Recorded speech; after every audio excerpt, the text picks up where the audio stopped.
আজকের ভিডিওতে আমরা একটা প্রজেক্ট করব যেখানে আমরা দেখাবো কিভাবে একটা ওয়েবসাইট আমরা AWS এর EC2 এর মধ্যে করতে পারবি এবং আমরা স্টেপ বাই স্টেপ জিনিসটা দেখবো। তো ভিডিওটা শুরু করার আগে জাস্ট একটা কুইক রিমাইন্ডার, যারা আপনার এখনো চ্যানেলটা সাবস্ক্রাইব করেনি তারা আপনারা অবশ্যই চ্যানেল সাবস্ক্রাইব করবেন, বিকজ আমাদের 4 ডেজ কোর্সটা শেষ হওয়ার পর আমরা DevOps এবং ক্লাউডস নিয়ে অনেক ভিডিও করবো যেটা আপনাদের প্রফেশনাল ক্যারিয়ারে অনেক কাজে লাগবে।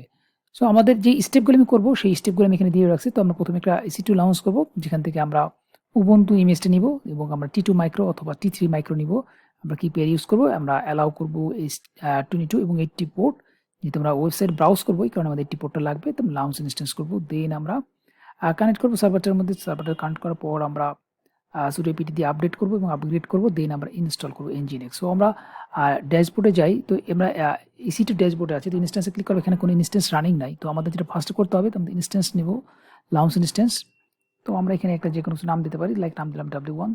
সো আমরা উবুন্টু অপারেটিং সিস্টেমটা নিব, এখানে আমরা উবুন্টু চুজ করবো।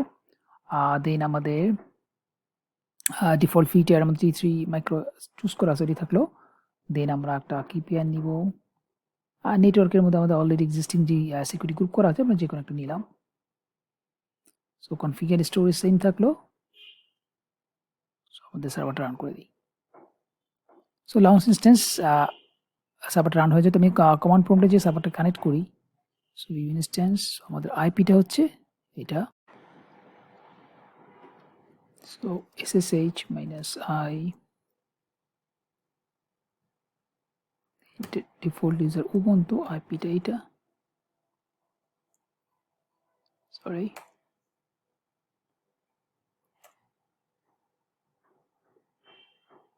সো কানেক্ট হয়ে গেছে। তো আমরা এখন যে কাজগুলি করব, আমরা সুডো এপিটি দিয়ে আপডেট এবং আপগ্রেড দেবো। জাস্ট কমান্ড কপি করি,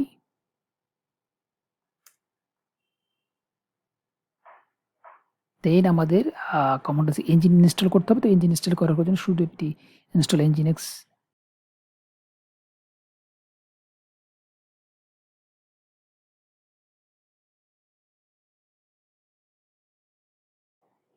সো হয়ে গেছে। তো আমরা এখন Nginx ইনস্টল করব। সো Nginx ইনস্টল করার পর আমাদের যেটা করতে হবে, ইনস্টল করার জন্য systemctl start Nginx, এবং আমরা লাইক এনেবল করে দেবো। যখন স্টার্ট হয়ে এবার স্টার্ট হবে তখন এনেবল দিলে ওই Nginxটা স্টার্ট অবস্থায় থাকবে আর কি। তো এই কমান্ড হচ্ছে এইটা। তো আমরা স্টার্ট হওয়ার পর আমরা এনেবল করে দিলাম এবং আমরা এই জিনিসটা স্টার্ট করে দিলাম। তো মেক শিওরের জন্য দেখতে চাই আমরা systemctl স্ট্যাটাস দিয়ে ইঞ্জিন দেখতে পারবো যেটা রানিং অবস্থায় আছে কিনা। তো আমি দেখতে চাই systemctl স্ট্যাটাস Nginx। সো এটা পড়েনি। সো এটাকে এরকম অ্যাক্টিভ রানিং দেখাবে। কিউ দিয়ে বের হয়ে যাই। সো আমি যদি এখন আইপিটা দিয়ে ব্রাউজ করতে চাই তাহলে আমরা Nginx এর ডিফল্ট পেজটা সেটা আমরা দেখতে পারবো। সো আমি ব্রাউজ করে দেখি। সো এখন Nginx ডিফল্ট পেজটা বেসিক্যালি দেখাবে। সো আমরা Nginx ডিফল্ট পেজ দেখতে পারতেছি।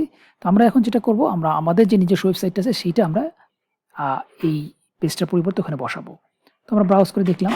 তো দেন আমরা যদি এখন নিজের ওয়েবসাইট করতে চাই, তো আমাদের এই লোকেশনে আমাদের যে ফাইলগুলি থাকে ওই ফাইলের মধ্যে আমরা একটা ফাইল ক্রিয়েট করব। তো আমি ভিআর পরিবর্তে ন্যানোর পরিবর্তে ভিআই ইউজ করব। সো এই লোকেশনে আমাদের একটা ফাইল ক্রিয়েট করে আমরা এটা বসাবো, এবং এর আগে আমরা ওইখানে যে ডিফল্ট পেজটা আছে Nginx index.nginx.debian এই HTML এই ফাইলটা আমরা ডিলিট করব। দেন আমরা একটা ইন্ডেক্স ফাইল ক্রিয়েট করব। সো আমরা সিডি এই লোকেশনটায় যাই। সিডি বার www.html এই লোকেশনে আমাদের এই ফাইলগুলো আছে। তো আমি এলএল দিয়ে দেখি, তো এই ফাইলটা আমাদের ডিলিট করতে হবে। তো এটা sudo পারমিশন লাগবে, sudo rm then file index. So আমাদের ফাইলটা এখন আর নাই। সো আমরা এখন একটা ফাইল ক্রিয়েট করবো এখানে। সো লাইক ইকো দিয়ে আমরা করতে পারি ইকো।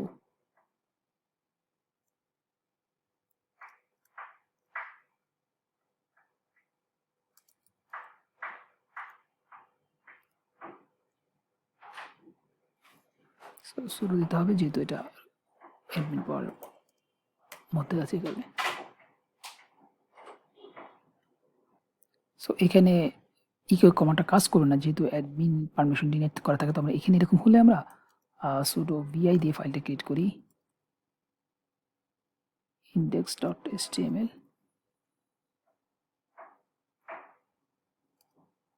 হ্যালো EC2 না আমাদের ফাইলটা ক্রিয়েট হয়ে গেছে। তো আমরা যদি এখন ব্রাউজ করি তাহলে আমরা ওই ওয়েবসাইটটা দেখতে পারবো। এখানে যদি রিফ্রেশ দিই দেখেন আমাদের ওয়েবসাইটে দেখাচ্ছে। তো এইভাবে আমরা খুব সহজেই আমরা আমাদের যে কোনো ওয়েবসাইট আমরা EC2 এর মধ্যে ডিপ্লয় করতে পারি। সো আমি ডকুমেন্টেশন আবার যাই। সো আমাদের যদি লাইক কোনো পেজ আপলোড করি, যদি পেজটা না আসে সেক্ষেত্রে আমরা শুধু সিস্টেম রিস্টার্ট করে দেবো ইঞ্জিনিয়ার্সটা, দেন আমরা যদি রিফ্রেশ করি পেজটা দেখতে পারবো। সো ইম্পর্টেন্ট থিং হচ্ছে গিয়ে যেহেতু আমরা জানি EC2 এবং AWS এর যে কোনো রিসোর্স খুব এক্সপেন্সিভ, তো আমাদের কাজটা শেষ হওয়ার পরেও আমরা EC2টা ডিলিট করে দিব যাতে আমাদের কোনো চার্জ না আসে। তো আমরা ফ্রি টায়ারের মধ্যেই আছি। তো আমরা ডিলিট করার জন্য EC2টা সিলেক্ট করা থাকবে, instance terminate. So instance terminate হয়ে যাবে। তো এটা ছিল আজকের ভিডিও।